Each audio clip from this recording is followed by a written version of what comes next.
Hey everyone, this video will teach anyone how to deadlift in 5 simple steps. This 5-step deadlift setup was created by Starting Strength and it is gold. I like it so much that I've created my own video to share with my viewers who have not already seen it. As a lifter, I found my deadlift reps very inconsistent. I had a hard time finding a rhythm and my starting position would change from rep to rep. I was just doing what felt comfortable to me. Do what feels good, man. Let the universe take control. Figure out what works for you. Doing what feels comfortable is not always ideal. As a coach or a trainer, having a blueprint to teach anyone and everyone how to deadlift is crucial. Assessing each and every lifter individually is unnecessary and is time consuming. Nobody needs a custom-made, personalized deadlift setup. I don't care how you're built. But I'm short. I'm tall. I'm thin. I'm not thin.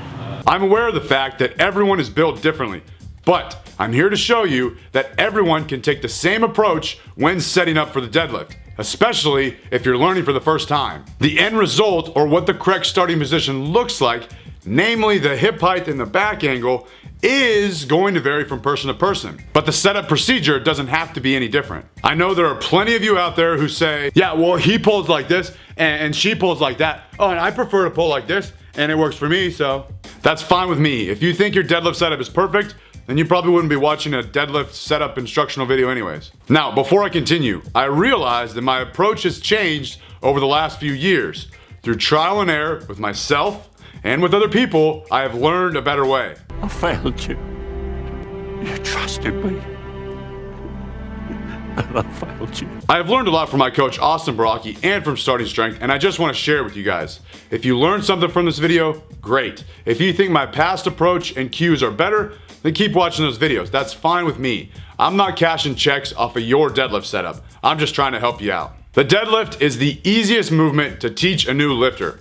Contrary to popular belief, there is no prerequisite for learning how to deadlift. You don't need yoga-like mobility to bend over and grab a barbell. You don't need to work on your posture before learning the deadlift because the deadlift itself will fix your posture. You don't need to worry about activating your glutes and shoots before you deadlift because it is impossible to perform a deadlift without activating all the muscles involved, especially when it's a heavy deadlift. It makes no sense to waste your time or your client's time performing secondary movements that are more complicated than the primary movement you are trying to get better at. Without further ado, here is the 5-step deadlift setup. Step number 1. Approach the bar and place the middle of your foot directly under the barbell. The barbell should be over the middle of your entire foot, not just the part that you see. This is going to place the barbell about 1 inch away from your shins. Set up to the barbell. Do not set the barbell up to you. Listen up. From here on out, you cannot move the barbell. Doing so will make this entire step a waste of time. Step number 2. Bend over and place your hands on the barbell. Your hands should be right outside your legs. Leave your knees unlocked, but don't bend them when you reach down to grab the bar. Do not worry about keeping your back flat. We'll take care of that later. Do not move the barbell. Step number 3. Bring your shins to the barbell. Do not bring the barbell to your shins. Once you bring your shins to the barbell, your hips will now be set in the correct position. Do not move the barbell. Step number 4. Squeeze your chest out. This will flatten your back. It will also straighten your arms out, and it will pull the slack out of the barbell. The cue that Austin gives me is, make sure you feel heavy in your hands. While you're squeezing your chest out, this is a perfect time to drive your knees out against your elbows. It is important that while squeezing your chest out, you do not sit your hips down. Do not move the barbell. Step number 5. Drag the barbell up your body. Tighten your lats by pulling the barbell up your body. Do not let the barbell swing out in front of your body. There should be no daylight between your body and the barbell. Finish by standing tall with your chest out. Your knees and hips should be locked out. Do not finish with soft hips and/or soft knees. Do not excessively lean back. This hyperextension can lead to an injury. Now, let's go back to the start and talk a little bit about step 1, making sure the barbell is over the middle of your foot. Do I really have to pull the barbell over the middle of my foot?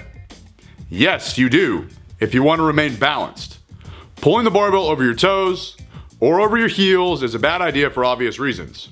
Let's take a look at where you lock out the deadlift. If you held 400 pounds in your hands while standing on both of your feet, you would want that weight directly over the middle of your foot because that's where you would be balanced. If you finish the deadlift over midfoot, you should start with the barbell over midfoot and keep it there throughout the entire movement. The most efficient way to get from point A to point B is in a straight line. Gravity acts down in a straight line, so we should apply force against it in a straight line.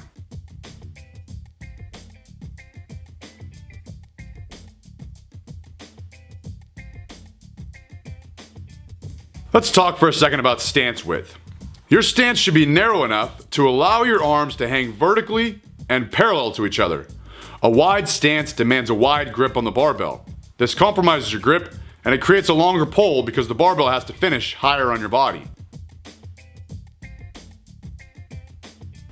Point your toes out slightly, and this will allow room for your belly. Knees forward can cause your thighs to press into your stomach. This external rotation of the femur will also help your lockout. Let's take a look at two different body types and how they affect back angle and hip height. This is Zach and Carly. They are about the same height when they're standing on their feet. However, when they sit next to each other, you can see that Zach is a couple of inches taller. This is because Zach is all torso, and/or Carly might be all legs. Long torso, short legs usually results in lower hips and a more vertical back angle. Long-legged individuals will usually always start with higher hips and a more horizontal back angle. You cannot change this fact, so don't try. Those are the cards that you've been dealt. This photo was taken from Westminster Strength's Instagram. This guy is a head taller than this guy. When they sit down, they're the same height. The point I'm trying to make is that everyone is built differently. Each starting position will look slightly different, but everyone must pull the barbell up in a straight vertical line over the middle of your foot.